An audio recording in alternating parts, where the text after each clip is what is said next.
Muy buenas tardes a todos, bienvenidos nuevamente, es un gusto saludarles. Buenas tardes, Lick. Se ve la presentación, disculpen. Sí, sí se ve, Lick. Sí se ve, licenciado. Muchas gracias.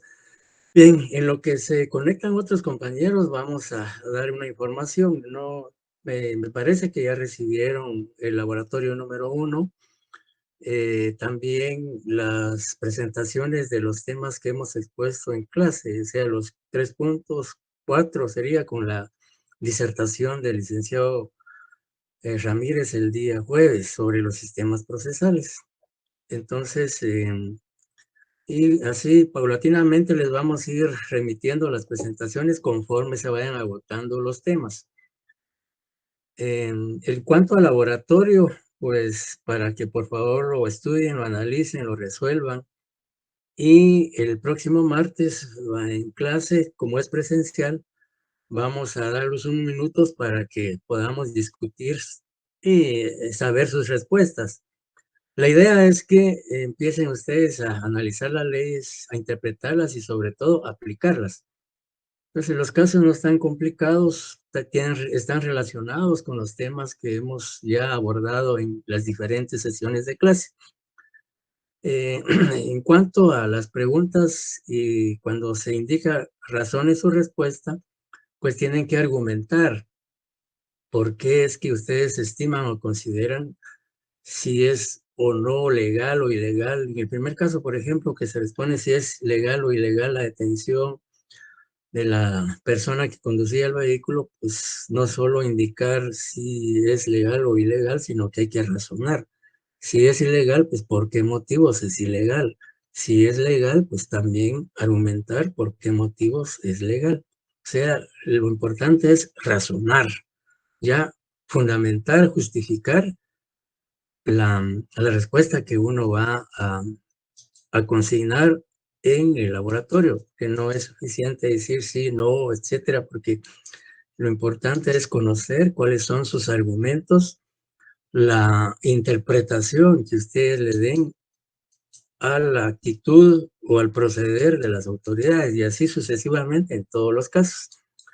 Así es que la recomendación es que pues lo analicen con detenimiento y sus respuestas pues las vamos a conocer el próximo martes y discutiremos pues las dudas, sugerencias, opiniones, comentarios en relación al laboratorio.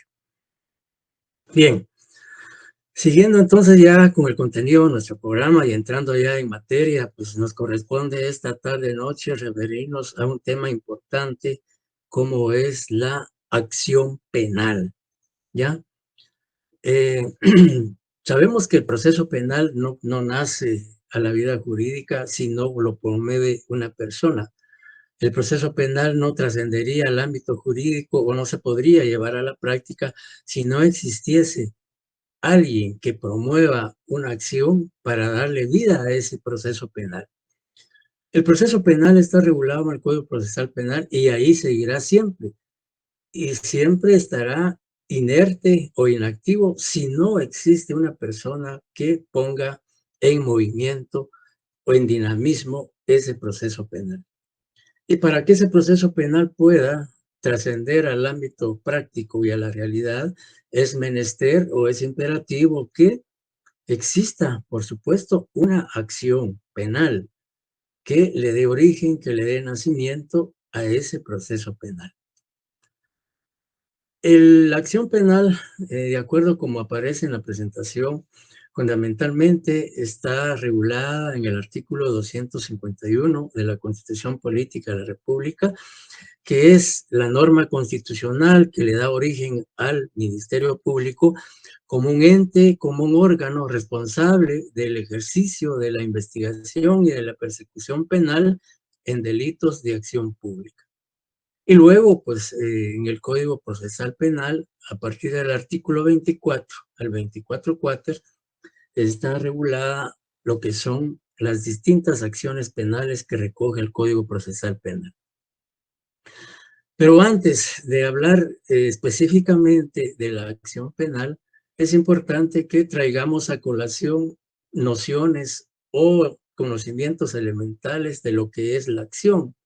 Recuerdan ustedes que cuando se asignaron el curso de teoría del proceso, pues prácticamente es un tema que ustedes conocieron, que es una acción.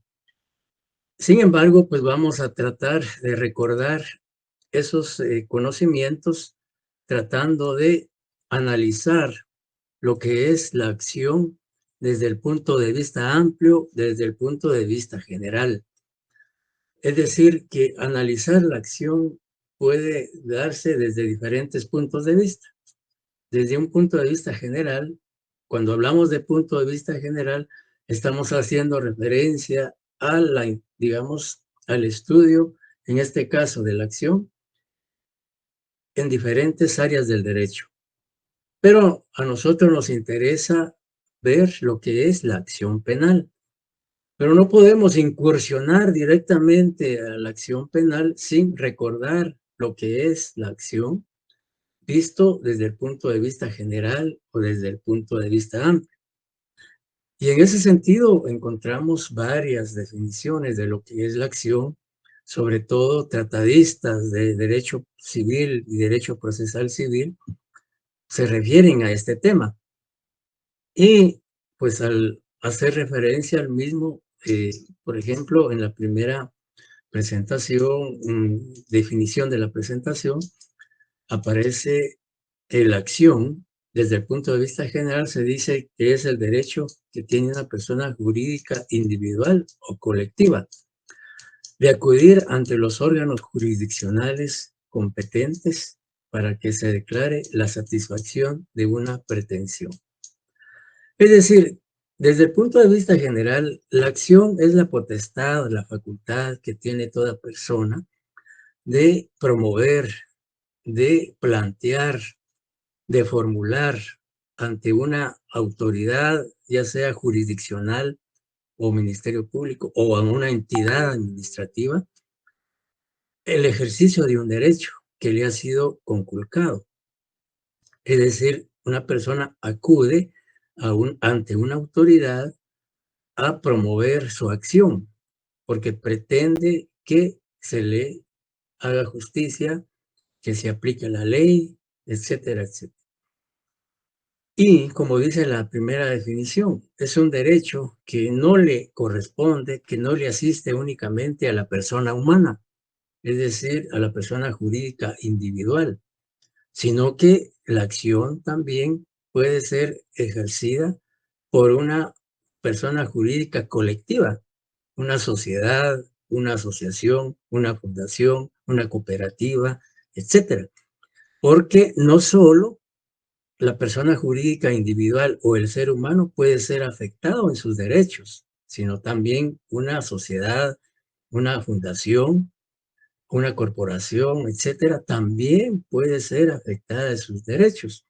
Por lo tanto, pues la acción no solo es exclusiva del ser humano o de la persona jurídica individual, sino también de los entes abstractos o los entes incorpóreos, como son las sociedades, las fundaciones, las asociaciones, etcétera, etcétera.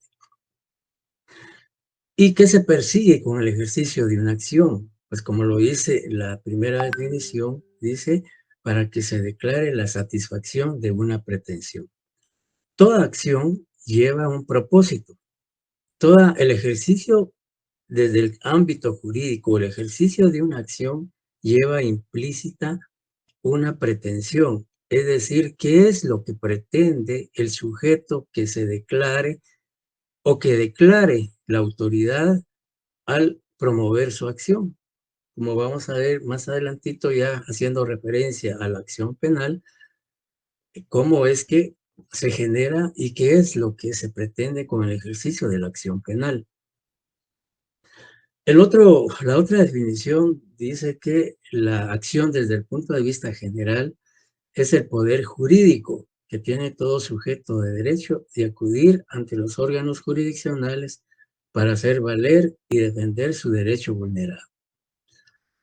Si no existiera la vulneración de un derecho, pues lo más probable es que nadie promueva una acción. Podemos decir entonces que la génesis o lo que le da vida y origen al ejercicio de la acción es la afectación de un derecho. En la medida en que una persona se ve afectado en sus intereses o en sus derechos, pues tiene que defender ese derecho que ha sido, digamos, restringido, ha sido limitado o ha sido coartado. Y precisamente para garantizar el ejercicio de ese derecho, pues promueve la acción para que pueda esa persona ser reparada en el perjuicio o el daño causado por, en este caso, la vulneración de un derecho, que puede ser cualquier derecho, de los prácticamente regulados no solo en la Constitución Política de la República de Guatemala, sino en otras leyes del país. Entonces, ya desde el punto de vista general, pues ya entendemos lo que es la acción. Pero nos interesa básicamente conocer lo que es la acción penal, porque es, digamos, la materia que estamos estudiando, es la asignatura que estamos discutiendo y pues por supuesto lo que nos importa es establecer, determinar qué se entiende por acción penal. ¿Ya? O sea, por eso señalamos aquí la acción desde la perspectiva del ámbito del derecho penal y procesal penal. En ese sentido, entonces, podemos decir en primer término que derecho de la acción penal es el derecho de peticionar ante la autoridad competente la aplicación de la ley penal en virtud de la comisión de un delito o una falta. Aquí ya estamos prácticamente involucrados en el ámbito penal. La acción penal, por ejemplo, si una persona es víctima de la comisión de un hecho delictivo y esa persona desea que ese hecho delictivo no quede impune, no deje de ser investigado, pues entonces va a promover su acción penal a través de la promoción o planteamiento de una denuncia, de una querella, que son los actos introductorios, uno de los actos introductorios para iniciar el proceso penal. Entonces, la víctima, al verse afectada por la comisión de un delito y que desea que se haga justicia, que se le aplique la justicia penal al sindicado o a la persona que cometió el hecho delictivo, pues promueve la acción penal. Y esa promoción se manifiesta a través de la interposición de una denuncia, de una querella. O bien, también recordemos que el proceso penal puede iniciarse por conocimiento de oficio, por certificación de lo conducente y también por prevención policial, que son temas que vamos a analizar cuando veamos lo relativo a los actos introductorios. Pero adelantándonos un poco para ilustrar de mejor manera la comprensión de lo que es la acción penal, pues prácticamente, como decía, el derecho de peticionar. El derecho de petición, recordemos que está garantizado en el artículo 28 de la Constitución, que todo ciudadano tiene la facultad y la libertad de promover o hacer peticiones ante las autoridades. Pero en este caso, ya en el ámbito penal y procesal penal, pues la acción penal, como se señala en la definición, dice que es derecho de peticionar, es decir, que el sujeto, en este caso la víctima afectada por la comisión de un delito o una falta, hace una petición a una autoridad competente. En el caso de la denuncia, pues la presenta ante la policía o ante el Ministerio Público o ante el juez. Pues, de acuerdo al artículo 297 del Código Procesal Penal, ante esas autoridades se puede promover o presentar una denuncia.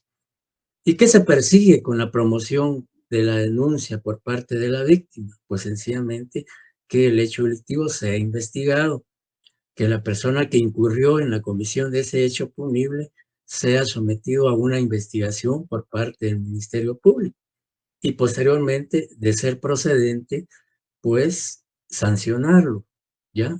Aplicarle la ley por la conducta delictiva asumida y por la vulneración a un tipo penal y a un derecho de la víctima.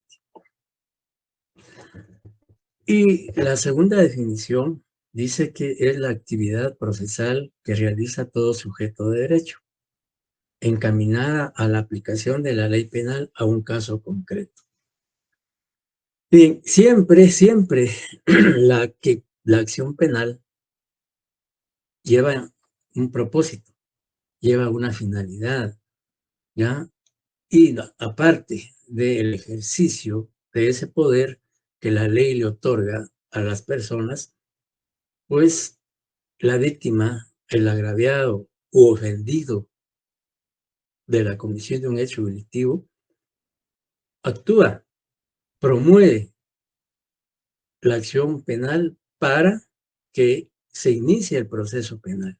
Como les decía, esta acción penal pues puede manifestarse a través de una denuncia, una querella, una prevención policial, conocimiento de oficio, cuando el Ministerio Público actúa por iniciativa propia y por certificación de lo conducente.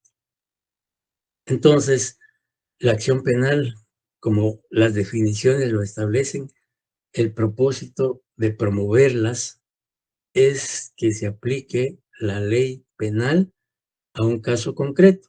En este caso, en el ejemplo que les indiqué, si una persona comete un delito, pensemos en un hurto agravado, robo, pues obviamente al ser denunciada la persona y al iniciarse el proceso penal, pues lo que se pretende es que la ley penal se aplique a esa persona que cometió ese hecho delictivo y se trata pues de un caso concreto, ¿ya?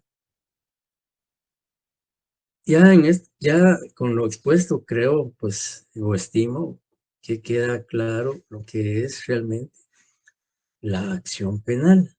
Y me gustaría pues saber si existe alguna duda, pregunta hasta lo que hemos expuesto hasta el momento, antes de seguir adelante.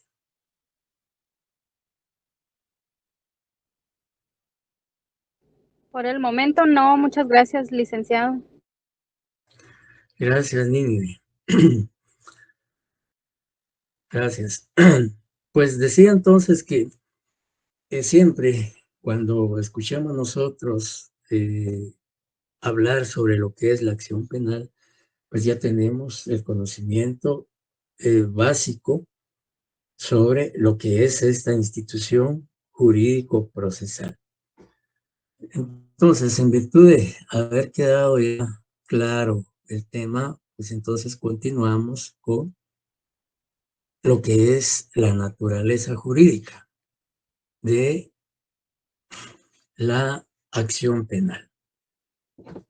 Se dice que la acción penal es pública, o sea que la naturaleza jurídica de la acción penal es que es pública porque pertenece a la sociedad, ejerciéndola cualquier ciudadano, el agraviado o el Ministerio Público en nombre de la sociedad.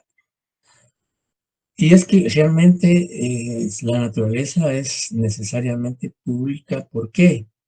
Primero porque, como lo decimos ahí, toda la sociedad, digamos, en un momento determinado, puede hacer valer ese derecho, ¿ya? Y sobre todo cuando existe una vulneración a un derecho. En este caso, si una persona es afectada por la comisión de un hecho delictivo, pues obviamente como ciudadano, como afectado, pues la ley le otorga ese derecho de que puede promover la acción penal para que se aplique la justicia penal. Y también se dice que es de naturaleza pública porque, aparte de que la puede promover cualquier ciudadano, pues es también el agraviado que es víctima de un delito, y el Ministerio Público en nombre de la sociedad. Y sobre todo, pues de acuerdo a la Constitución, al artículo 251 de la Constitución, pues el Ministerio Público es la institución responsable de la investigación, de la persecución penal, entre otros fines que le asigna la norma constitucional referida. Y podemos mencionar como fundamento de esta naturaleza jurídica el artículo 24 bis, el artículo 297 del Código Procesal Penal, 1 y 2, numerales 1 y 2 de la Ley Orgánica del Ministerio Público. Ahorita vamos a referirnos específicamente a lo que es cada una de las acciones penales que regula el Código Procesal Penal. Entonces, sabemos ya, de acuerdo a lo consignado en la presentación, que la naturaleza jurídica de la acción penal es que es pública, por las razones que aparecen consignadas en la presentación.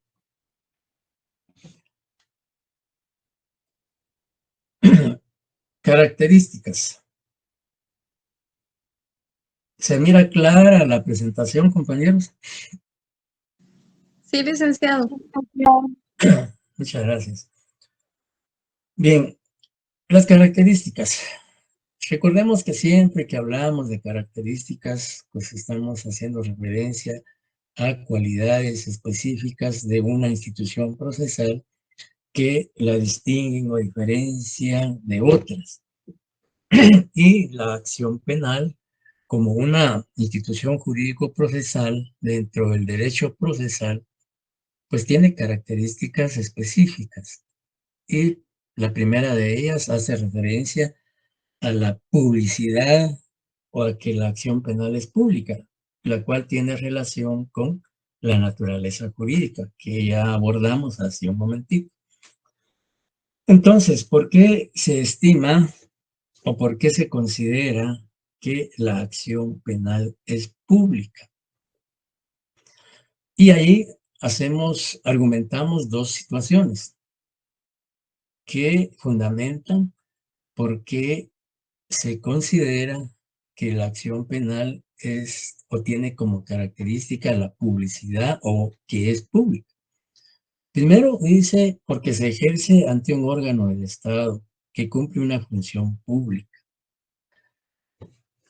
Retrocedemos al ejemplo de una persona afectada por la comisión de un delito, ¿ya? Si esta persona, que es la víctima o el afectado del hecho delictivo, decide ejercer la acción penal y promueve una denuncia, pues esa denuncia no la puede plantear ante una institución privada, ¿ya? No puede promoverla ante cualquier institución, aunque sea pública, sino que la ley ha creado instituciones competentes para ese efecto. Entonces, si la persona va a promover una denuncia, pues la tendrá que presentar de acuerdo al artículo 297 ante la Policía Nacional, ante el Ministerio Público o ante un juez o tribunal. Y esas instituciones son públicas, han sido creadas por el Estado y que cumplen una función pública. En este caso, el Ministerio Público, pues su función, aparte de velar por el estricto cumplimiento de las leyes del país, pues se creó específicamente para investigar y ejercitar la acción penal en los delitos de acción pública. Y es como les decía, y pública también porque lo realiza una persona que ha sido afectada por la comisión de un delito. Y también se afirma que la acción penal es pública porque su ejercicio la realiza el Estado, sobre todo en delitos de acción pública, por medio de los órganos creados legalmente para ese efecto. Es decir, el Estado propiamente dicho no podría hacerlo, sino es a través de las instituciones que crea. Si vemos el artículo 151 de la Constitución, claramente alguien, si tiene a la mano la Constitución, para que por favor le dé lectura al artículo 251.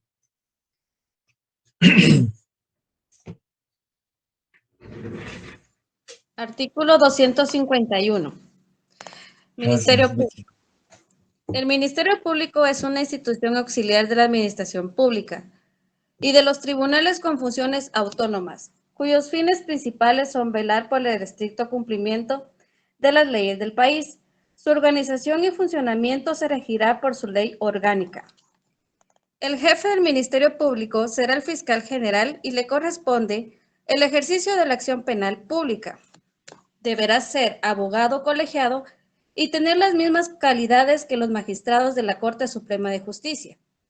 Y será nombrado por el presidente de la República de una nómina de 6 candidatos propuesta por una comisión de postulación, integrada por el presidente de la Corte Suprema de Justicia, quien la preside, los decanos de las facultades de Derecho o de Ciencias Jurídicas y Sociales de las universidades del país, el presidente de la Junta Directiva del Colegio de Abogados y Notarios de Guatemala y el presidente del Tribunal de Honor de dicho colegio. Para la elección de candidatos se requiere el voto de por lo menos las 2/3 partes de los miembros de la comisión. En las votaciones, tanto para integrar la comisión de postulación como la integración de la nómina de candidatos, no se aceptará ninguna representación. El fiscal general durará 4 años en el ejercicio de sus funciones y tendrá las mismas preeminencias e inmunidades que los magistrados de la Corte Suprema de Justicia. El presidente de la República podrá removerlo por causa justificada debidamente establecida. Muchas gracias, Betsy. Bien, ahí como ustedes pueden apreciar del contenido del artículo, pues el Ministerio Público se creó como institución del Estado precisamente para la investigación de delitos de acción pública y para el ejercicio de la acción y persecución penal. Entonces ahí el Estado está ejerciendo su poder punitivo a través de el Ministerio Público. Y por supuesto también hablemos de los órganos jurisdiccionales, los jueces o tribunales, que de acuerdo ya como hemos señalado, en el artículo 203 constitucional se establece que la potestad de juzgar y ejecutar lo juzgado es una función exclusiva de la Corte Suprema de Justicia y de los tribunales de la República. Pues ahí vemos entonces las razones por las cuales la acción penal es pública. La acción penal también es indivisible, es decir, que no puede dividirse, es una sola, es única. Y su aplicación comprende a todos los que participaron en la comisión del delito o falta. Para ilustrar esta característica es necesario ejemplificar. Imaginémonos un delito de plagio o secuestro, regulado en el artículo 201 del Código Penal. Sabemos que en un delito de plagio y secuestro, generalmente son tipos penales cometidos por organizaciones delictivas, por el crimen organizado. Y en un delito de plagio y secuestro no participa una sola persona, sino participan varias. Por eso es una organización delictiva, porque cada uno de sus integrantes tiene una función. Por ejemplo, puede haber personas que se dediquen a seguir y a investigar a la víctima que va a ser secuestrada. Otros son los que proceden al secuestro. Otros son los que cuidan al secuestrado y otros son los que realizan las negociaciones para obtener el pago, canje por el secuestro. Ahí vemos la participación de varios sujetos en la comisión del delito de secuestro. Pero la acción penal va a ser única para todos.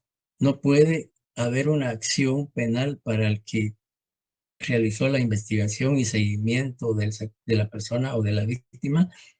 No puede haber una acción penal para los que realizan la negociación, para los que cuidan o alimentan al secuestrado, etcétera, sino que la acción es una que comprende, que abarca, que se extiende a todos los partícipes en la comisión de ese hecho delictivo. Por eso es que se afirma que la acción penal es indivisible. Entonces, en ese ejemplo, pues queda claro que la acción penal es una sola, ya contra todos los que intervinieron o participaron en ese hecho delictivo. Se dice que es irrevocable, ¿ya? Sobre la irrevocabilidad de la acción penal, pues básicamente, como hemos expuesto ahí, que no se puede revocar una vez iniciada la acción penal. El órgano actor no tiene que desistir, salvo en los casos en que la ley expresamente lo señale.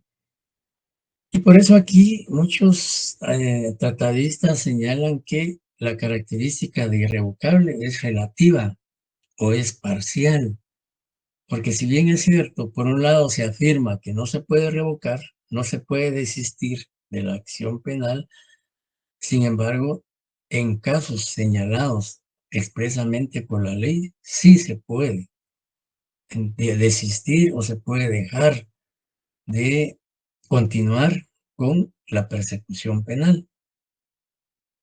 Por ejemplo, en aquellos casos en donde las partes llegan a un arreglo o a un acuerdo de solucionar el conflicto penal de manera civilizada, de manera responsable, civilizada, dentro del marco legal, pues prácticamente ahí concluiría el proceso penal y ya no continuaría.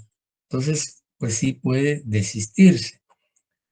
Otro ejemplo también podría ser lo que establece el artículo 25 del Código Procesal Penal, que se refiere a las medidas alternas que solucionan un conflicto penal, o lo que se conoce como la desjudicialización, que es un tema que vamos a ver más adelante, pero para ejemplificar, el artículo 25 habla del criterio de oportunidad y pues el criterio de oportunidad es una facultad que tiene el Ministerio Público de promoverlo ante un juez en aquellos delitos menos graves, es decir, cumpliéndose con todos los requisitos del artículo 25, el artículo 25 bis, ter, etcétera. Y la finalidad de aplicar un criterio de oportunidad es que el Ministerio Público se abstiene de ejercitar la acción penal. Es decir, si se aplicó un criterio de oportunidad, porque las partes llegaron a un acuerdo, a un arreglo, pues prácticamente el proceso penal no tiene sentido continuar el proceso penal cuando las partes, en este caso víctima, victimario, acordaron solucionar el conflicto penal de la mejor manera, se dieron por satisfechos ambos y entonces puede aplicarse un criterio de oportunidad siempre y cuando se cumpla con los requisitos que establece el artículo 25 y sus siguientes, que es un tema que vamos a analizar más adelante. Pero trayendo a colación esto para que quede claro la característica de irrevocable. Como les decía, hay discusión de que no se puede afirmar que es irrevocable en el sentido estricto del término, porque hay excepciones cuando la ley así lo establece. Entonces, la irrevocabilidad podemos decir que es relativa o es parcial.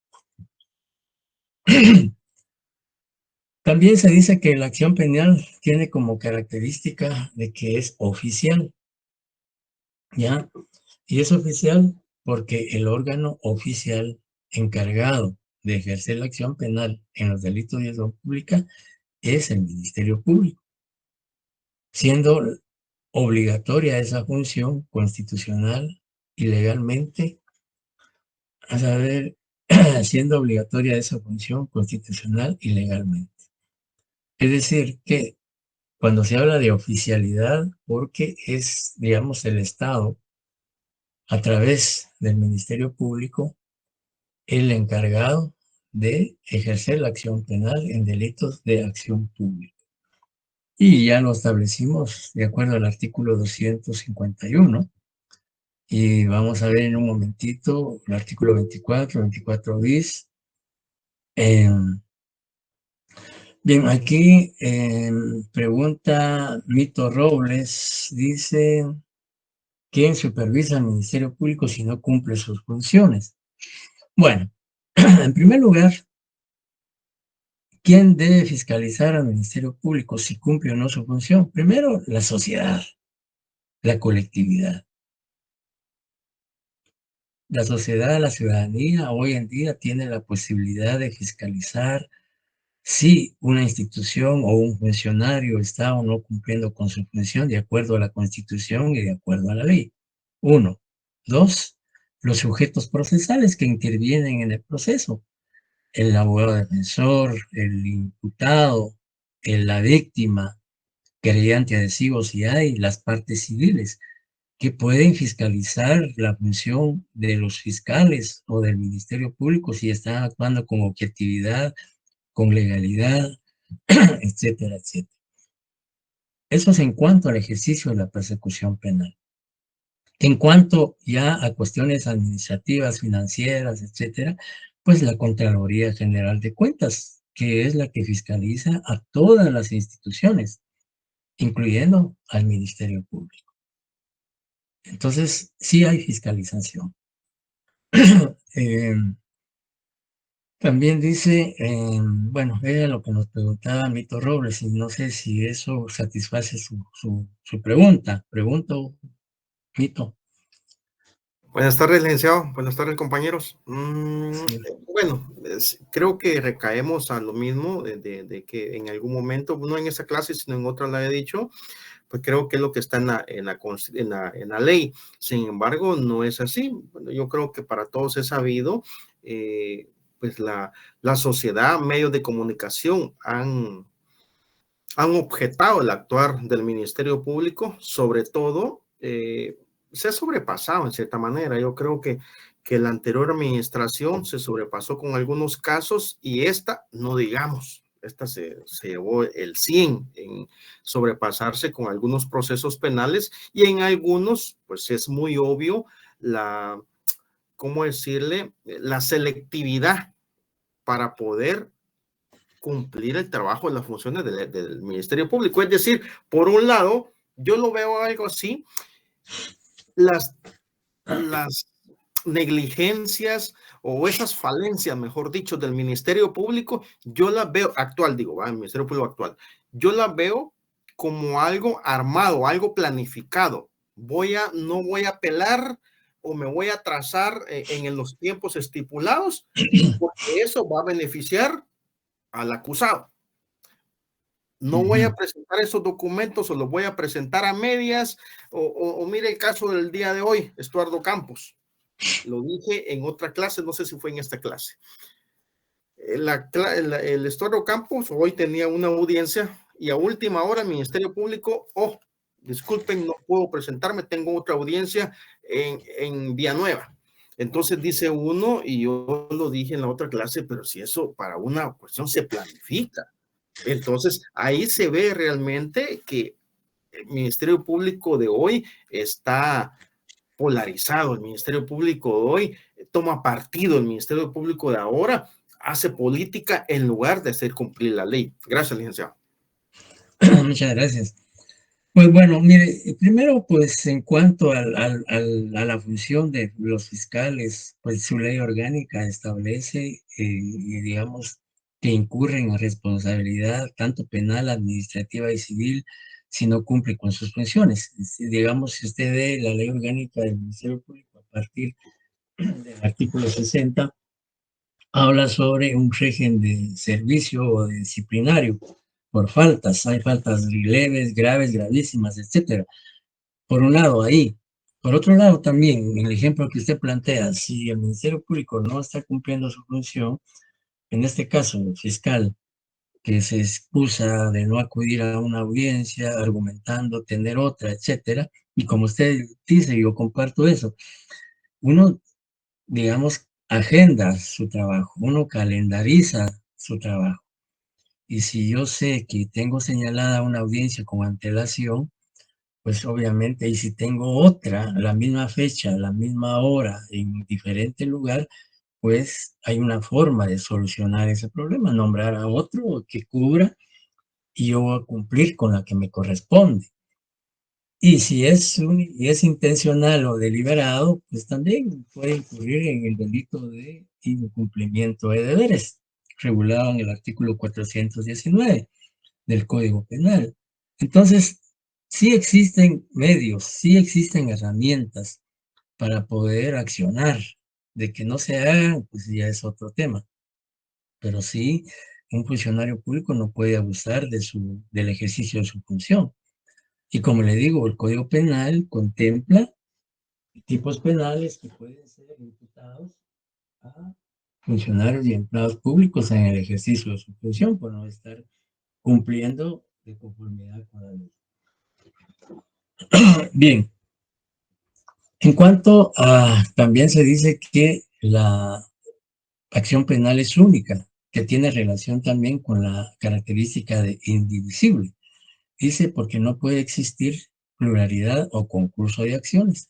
Es decir, que ya señalábamos en el ejemplo del secuestro de que no puede haber diversidad de acciones penales, sino que es única, es una sola, aplicable a todos los que participan en la comisión de un hecho delictivo.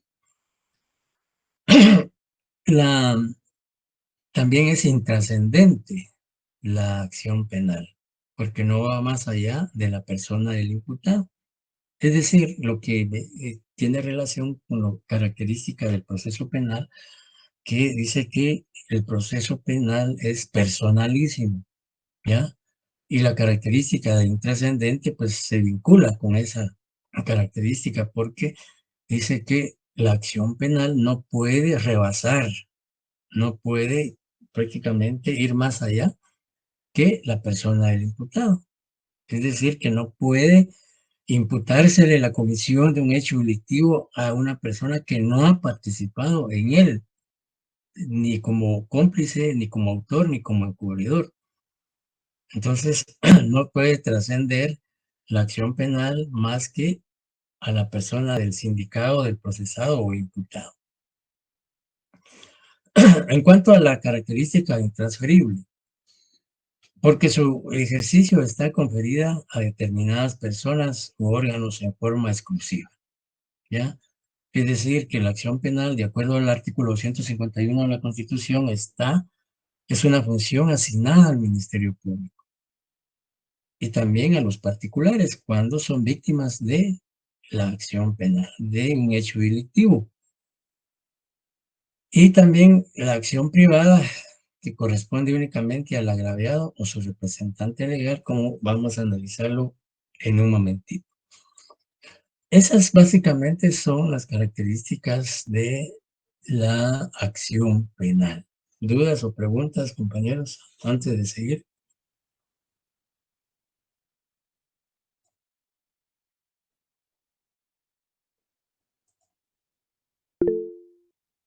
¿Todo claro, licenciado? Todo claro, Luis. Gracias. Bien, el Código Procesal Penal regula 3 clases de acción penal. Y veamos a partir del artículo 24, por favor.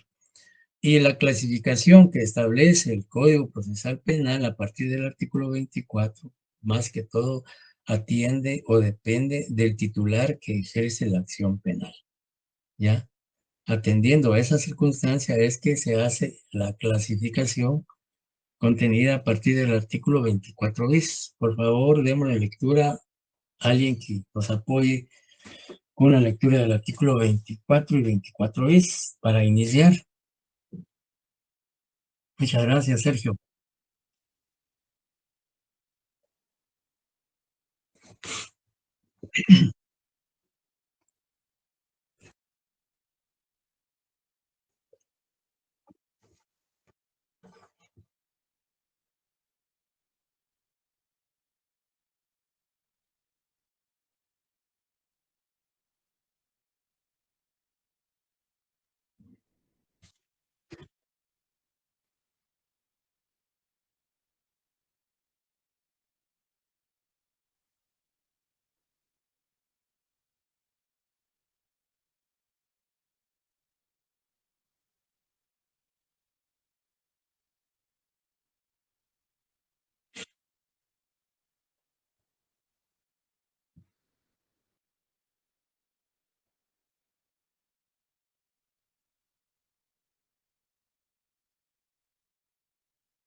Muchas gracias, Sergio. Bien, entonces, de acuerdo a la clasificación que hace el Código Procesal Penal, sabemos ya entonces que existen 3 clases de acción penal. La acción penal por delitos de acción pública, la acción pública dependiente de instancia particular o que requiera autorización estatal y la acción penal privada. Bien, en ese sentido entonces, la acción penal pública tiene su fundamento en el artículo 251 de la Constitución de la República de Guatemala, 24 bis del Código Procesal y 116 del Código Procesal Penal, y como apareció consignado anteriormente, también el artículo 1 y 2, numerales 1 y 2, de la Ley Orgánica del Ministerio Público. Entonces, ¿cuándo estamos en presencia de una acción penal pública? Sencillo, simple. Cuando la ejerce un órgano del Estado legalmente establecido para ese efecto en delitos de acción pública. En este caso, Ministerio Público. Por eso es acción pública, porque la promueve, la ejercita el Ministerio Público como órgano del Estado, creado específicamente para esa función, entre otras que tiene. Y la ley claramente, en el artículo 24 bis, dice que serán perseguibles de oficio por el Ministerio Público en representación de la sociedad todos los delitos de acción pública, es decir, homicidio, asesinato, plagio, secuestro, trata de personas, extorsión, etcétera, etcétera. Y hace una excepción, dice, excepto los delitos contra la seguridad del tránsito y aquellos cuya sanción principal sea la pena de multa. Todos aquellos delitos sancionados únicamente con multa, que serán tramitados y resueltos por denuncia de autoridad competente conforme al juicio de faltas que establece este código. Creo que ahí pues queda bien determinado y establecido que no hay otra forma, otra institución responsable del ejercicio de la acción penal pública, sino única y exclusivamente el Ministerio Público. La segunda habla de acción penal pública, dependiente de instancia particular, que regula el artículo 24 ter del Código Procesal Penal. ¿Y en qué consiste esta acción? Dice, su ejercicio requiere previamente el impulso o promoción por parte de la persona agraviada o su representante legal o guardador. ¿Qué significa? Que si bien es cierto, estamos en presencia de un delito de acción pública que fue cometido contra una persona, pero para que el Ministerio Público pueda iniciar la investigación y la persecución penal, es necesario que el afectado, agraviado o víctima o su representante legal promueva la denuncia, es decir, presente la denuncia. Por eso es dependiente de instancia particular. ¿Ya? Y la ley establece el artículo 24 terci. Por favor, alguien nos apoya con la lectura del artículo 24 ter del Código Procesal Penal para establecer qué delitos son los que están ubicados en esta clase de acción. Artículo 24 ter. Acciones públicas dependientes de instancia particular. Para su persecución por el órgano acusador del Estado, dependerán de instancia particular, salvo cuando midieran razones de interés público. Los delitos siguientes. 1. Lesiones leves o culposas y contagio venéreo. 2. Derogado. 3. Amenazas, allanamiento de morada. 4. Estupro, incesto, abuso deshonestos y violación. Cuando la víctima fuera mayor de 18 años y la víctima fuera menor de edad, la acción será pública. 5. Hurto, alzamiento de bienes y defraudación en consumos. Cuando su valor no excediera 10 veces el salario mínimo más bajo para el campo al momento de la comisión del delito, excepto que el agraviado sea el Estado, caso en que la acción será pública. 6. Estafa, que no sea mediante cheque, sin provisión de fondos o cuando el ofendido sea el Estado, en cuyo caso la acción será pública. 7. Apropiación y retención indebida. 8. Los delitos contra la libertad de cultos y el sentimiento religioso. 9. Alteración de linderos. 10. Usura y negociaciones usuarias. La acción para perseguir los delitos a que se refiere este artículo será de acción pública cuando fueren cometidos por funcionario o empleado público en ejercicio o con ocasión de su cargo. En caso de que la víctima fuera menor o incapaz, la instancia particular podrá efectuarla quien ejerza su representación legal o por su guardador. Sin embargo, se procederá de oficio cuando el delito fuere cometido contra un menor que no tenga padres, tutor ni guardador, o contra un incapaz que no tenga tutor ni guardador, o cuando el delito fuere cometido por uno de sus parientes dentro de los grados de ley, tutor o guardador. La instancia de parte obligará a la acción pública, excepto el caso de conciliación que amerite la aplicación de un criterio de oportunidad o la autorización de la conversión de la acción pública en privada. En casos de flagrancia, la policía deberá intervenir para evitar que continúe la lesión del bien jurídico tutelado o la comisión de otros delitos y para asegurar los medios de investigación. Para los casos que se requiere autorización estatal para el inicio de la acción penal, el Ministerio Público procederá como se establece en este código para el trámite del antejuicio. Muchas gracias, Betsy. A la orden. Bien, entonces, por eso es que se denomina acción penal pública dependiente de instancia particular, porque es imperativo que exista una denuncia o querella por parte del afectado para que el Ministerio Público proceda a la investigación. No obstante que se trata también de delitos de acción pública, ¿ya? Son delitos de acción pública, pero para que el Ministerio Público pueda actuar, pueda investigar, previamente debe existir la denuncia, querella de parte de la persona afectada o su representante legal. Pero al final, digamos, en el penúltimo párrafo del artículo 24 ter se señala que cuando hay flagrancia, la policía puede intervenir, aunque no haya, decir, obviamente no hay denuncia, ni hay querella. Como hay flagrancia, pues la ley faculta para que la policía pueda intervenir para evitar precisamente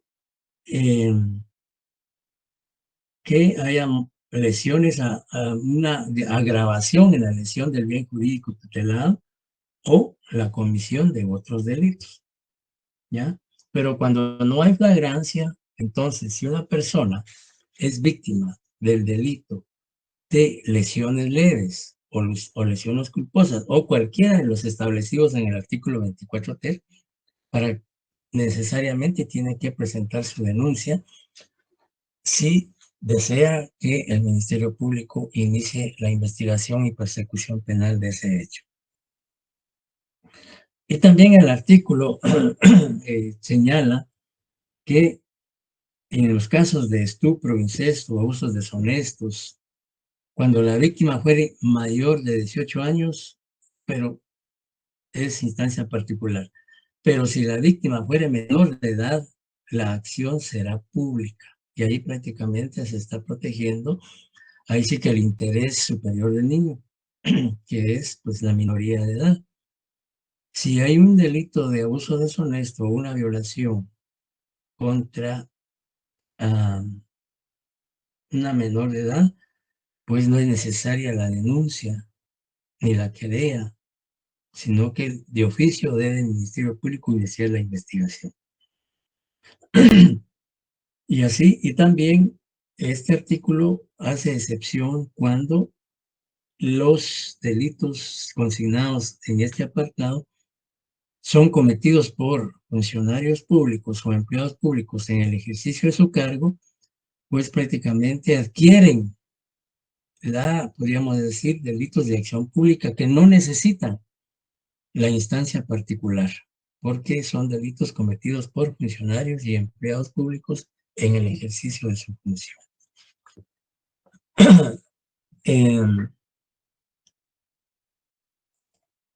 Luego, pues, en el mismo artículo señala que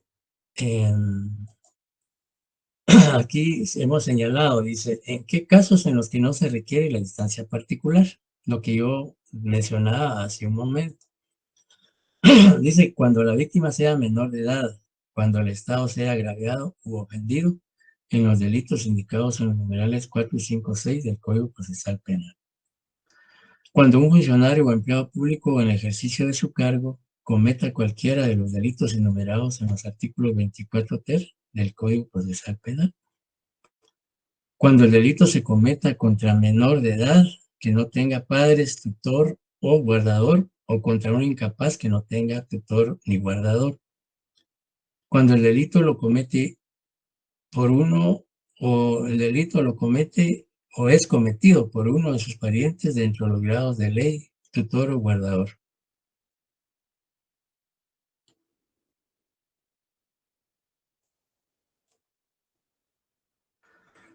¿Alguna pregunta hasta el momento o dudas?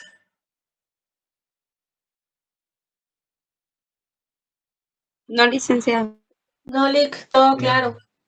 Gracias. Licenciado, perdone, Dígame. disculpe, la alteración de linderos, ¿qué significa, dijo? Bueno, habría que irnos a lo que es, ¿tienes Código Penal ahí a la mano? Sí. Vean los delitos contra la propiedad, por favor. Delitos contra la propiedad, y dentro de ellos está la alteración de linderos. Y veamos. Ay, ¿qué artículo es ese, Lic? Perdón. Eso yo precisamente le decía que si usted tiene su código a la mano. Artículo 8, licenciado. 258, correcto. Léalo, por favor, Adriana. Ok. Artículo 258. Otros casos de aprehensión, dice el deber y la facultad previstos en el artículo. 258 del Código Penal. Ah, perdón. Perdón.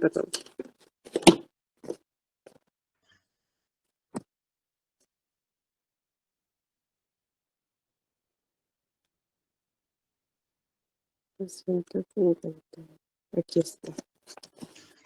Alteración de linderos. Sí.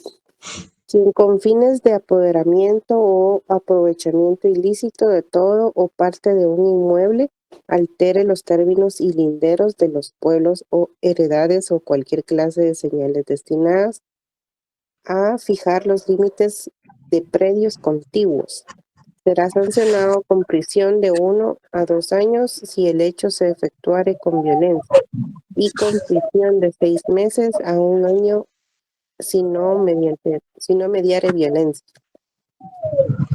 Muchas gracias. Entonces, Ya. prácticamente la alteración de linderos es cuando una persona, como dice la ley, tiene la Ujú, intención de desapropiar a otra que es legítima propietaria ujú, de un bien inmueble, ¿no? ya, La alteración de linderos solo se refiere a bienes inmuebles y ah, que ya.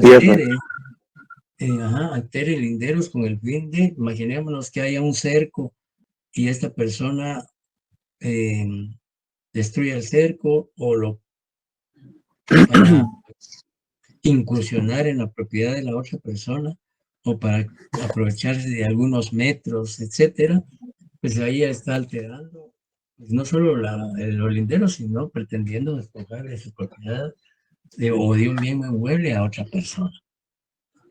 Ok, muchas gracias, licenciado. Queda claro.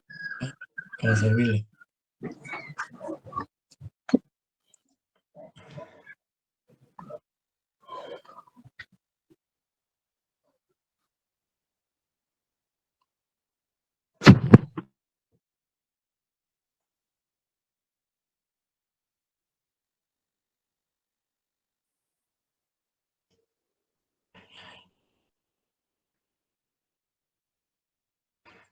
Se ve la presentación, no se fue, ¿verdad? No se ve, licenciado. Quitó, no está presentando. No se puede. Ahorita vamos a ver qué pasó ahí, un mal teclazo. Licenciado, yo sí miro la presentación. ¿Sí? Yo también, licenciado. Yo también miro la Sí se ve, sí se ve la presentación, licenciado. ¿Sí se ve? Sí se ve. No. No, yo no la veo. Está la Yo diferencia entre no la la penal veo. pública y privada. Es correcto, la literal F, diferencia. Ahorita Sí se no, ve. Ya no. se fue. Bueno, voy a tratar de ver qué pasó. Me voy a salir un ratito en lo que soluciono el problema, disculpen.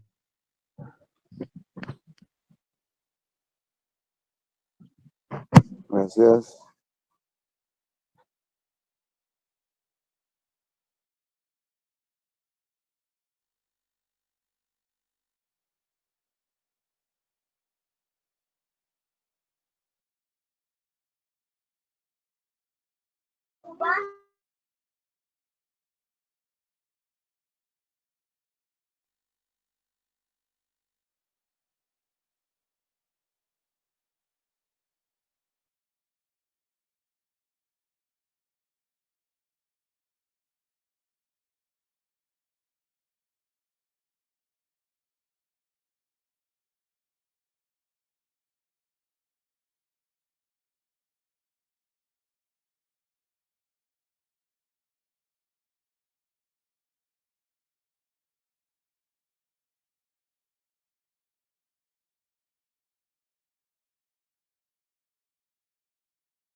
¿Se ve la presentación? Ahora sí se ve, licenciado. Sí. Sí, Joel. Gracias. Pues creo que nos adelantamos un poquitín. Vamos a regresar.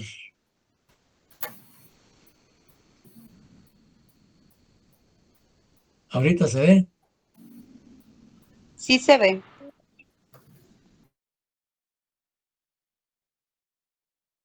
Bien. Ahora veamos lo que dice el 24.4, que se refiere a la acción. Bueno, disculpen por el inconveniente. La acción privada. Dice artículo 24.4 y 474 del Código Procesal Penal. Dice, cuando la acción penal la ejerce el agraviado o su representante legal en delitos de acción privada. Es decir, que la acción, por eso la ley le llama delitos de acción privada, porque es una facultad exclusiva de la víctima, del agraviado por el delito, o la ejerce directamente él o a través de su representante legal. Pero esta acción únicamente procede en delitos de acción privada. Y por favor veamos lo que establece el artículo 220, es decir, primero el 24.4 y luego el artículo 474, por favor. Que alguien nos apoye con la lectura de este artículo. Artículo 24.4. Acción privada.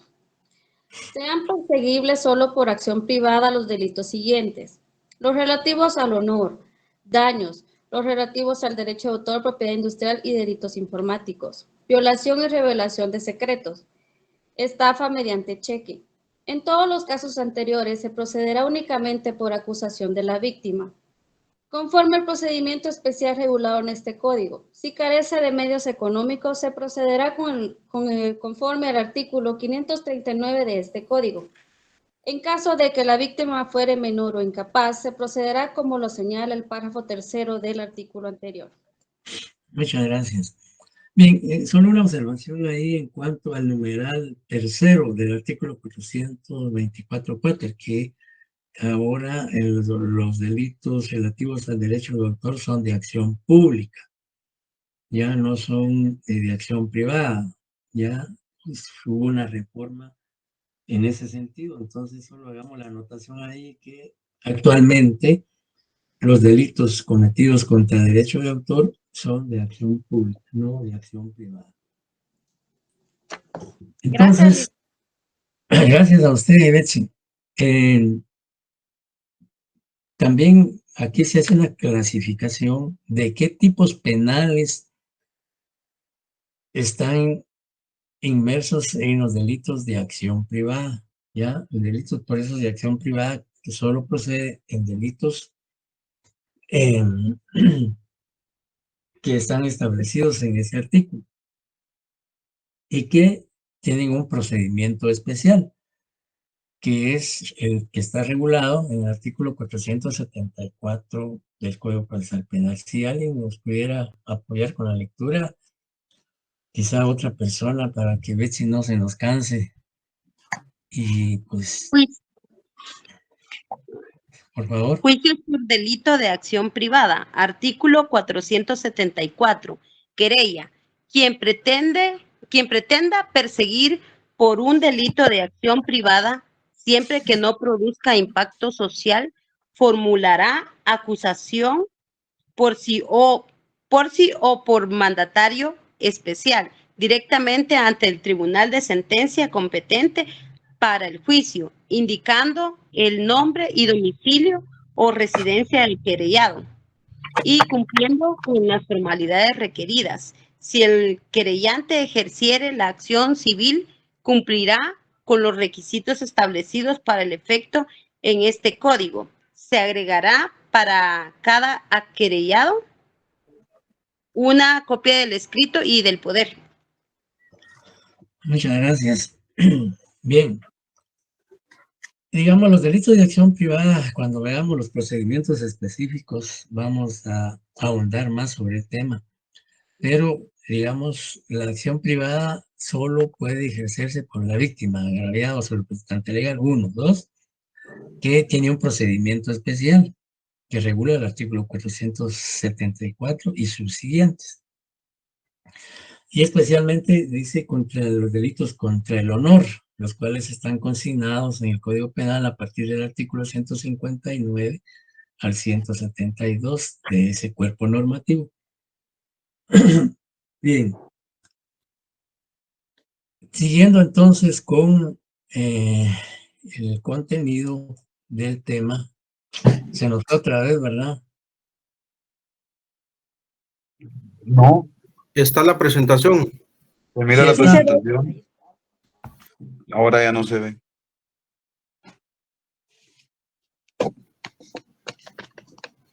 Si se mantiene, licenciado, no sé cuál es el problema, que algunos compañeros sí la ven y otros pues sí la vemos. Exacto.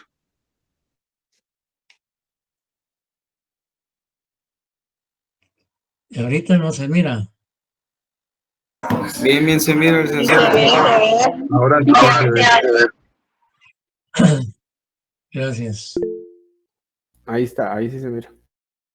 Bien, ahora veamos la diferencia entre acción penal pública y acción pública privada. Primero, la acción penal pública opera en delitos de acción pública y la ejerce cualquier ciudadano o el Ministerio Público en representación de la sociedad. La segunda diferencia es que puede ejercerse mediante denuncia, querella, prevención policial y conocimiento de oficio. Ya. En cambio, la acción privada solo por querella. Y se conoce un juez de primera instancia penal. Esos son las. Y luego la acción privada es, opera en delitos de acción privada. La ejerce únicamente el agraviado o su representante legal. Se ejerce únicamente mediante querella. Conoce un tribunal de sentencia. Esas básicamente son las diferencias entre lo que es la acción penal pública y la acción privada.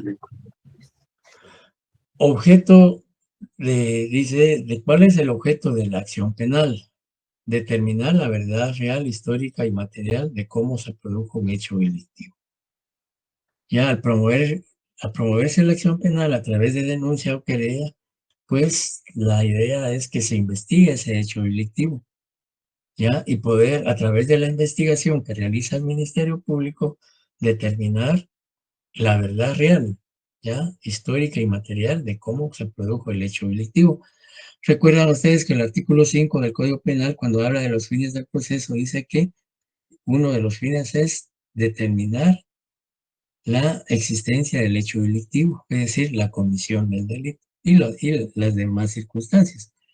Entonces, el proceso penal, a través de la acción penal, lo que persigue es determinar la verdad, es decir, qué fue lo que originó el hecho delictivo, por qué lo cometió el imputado, qué razones tuvo, medios que utilizó, etcétera, etcétera.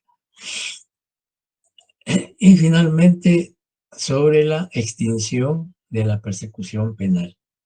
Veamos el artículo 32, por favor, del Código Procesal Penal. Si alguien nos puede apoyar con la lectura del artículo 32 del Procesal Penal.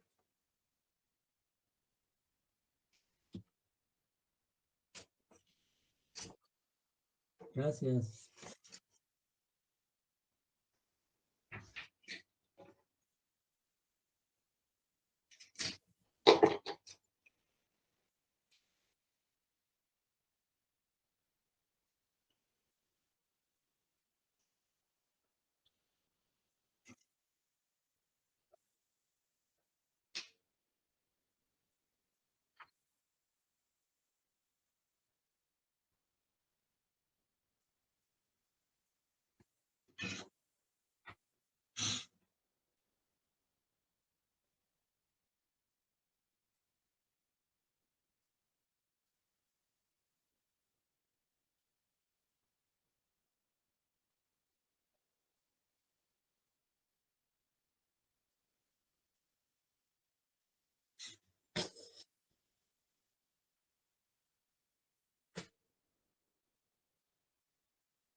Muchas gracias.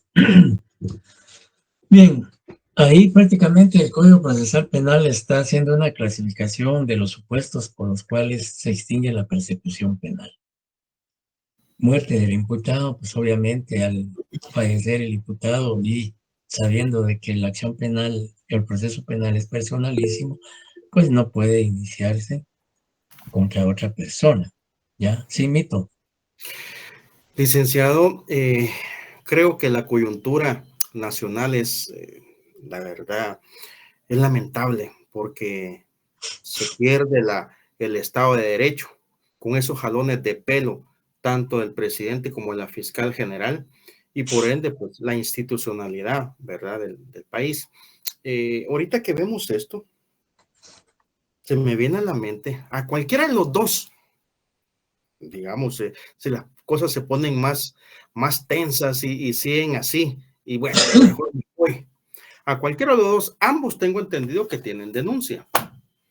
Creo que les aplicaría este artículo 32, precisamente el que dice por amnistía, porque realmente yo creo que ambos tienen delitos, pero para ser muy sincero y muy objetivo, creo que los delitos son más del lado de la fiscal general. Ya lo hablaba hace un momento, en el caso de que ha tomado partido de las investigaciones, son parcializadas.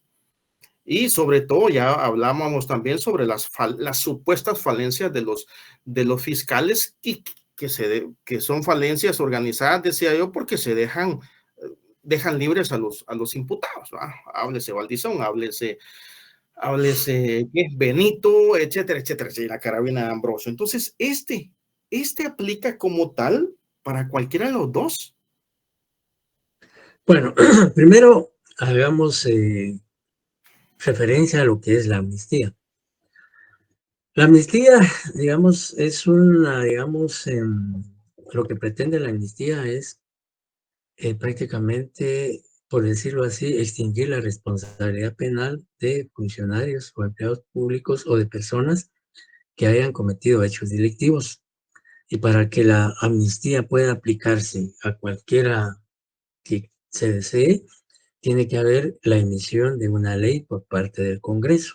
O sea, la amnistía solo puede ser emitida a través de un decreto del Congreso de la República. Y más que todo es para extinguir la responsabilidad penal de aquellas personas que han incurrido en delitos de lesa humanidad, contra derechos humanos, etc. Entonces, tiene que existir una ley previamente que decrete el Congreso pues, para aplicar esa amnistía. Recuerden ustedes que en el Congreso hay varias iniciativas de ley sobre que se han presentado precisamente para que el Congreso decrete la amnistía a favor de algunas personas a quien se les imputa el delito de contra derechos humanos o delitos de lesa humanidad.